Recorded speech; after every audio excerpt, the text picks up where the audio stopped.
Don't worry about what people think. Don't worry about, feeling like, oh my God, you're giving up. You're not giving up.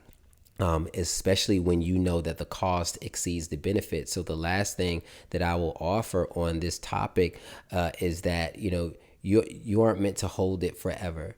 Again, you're building a legacy. If you're building a legacy through real estate, building a legacy is more than just the accumulation of stuff that you want to pass on. It's about the mark you left, and did you do what you were supposed to do while you were here, and did you do it well and with a smile? And if you can't say that, then there's something worth re-examining. And if you're ever at a point when you're building your real estate portfolio and your legacy where you feel like you aren't doing what you are here and meant to do, and that thing, that property, or that portfolio of property is keeping you from doing it, it's worth considering whether or not you pivot to a different location that is more so in alignment with who you are, or whether or not you cash out. But, people like to, come up with all of these reasons to stay in the game. Oh, you just do your 1031 exchange because you want to avoid the capital gains and all of these things. And that while that may make sense for some people, it keeps you in a race.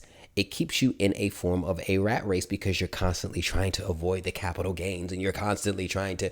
So don't get caught up in all of that. Yes, there's a financial piece to it that should be considered, but ultimately all of this is going to be a personal decision that you have to make in terms of understanding when you need to exit real estate. It doesn't always go up.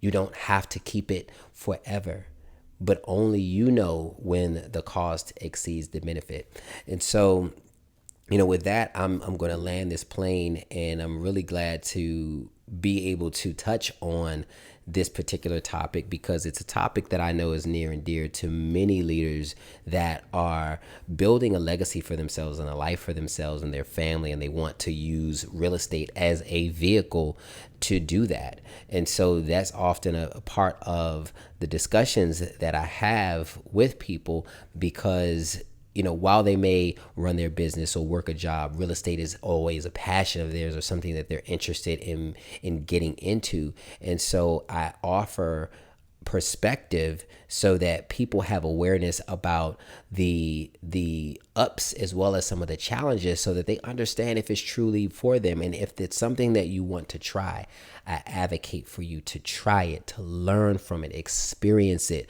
so that you can evolve and grow to the next version of who you're meant to be.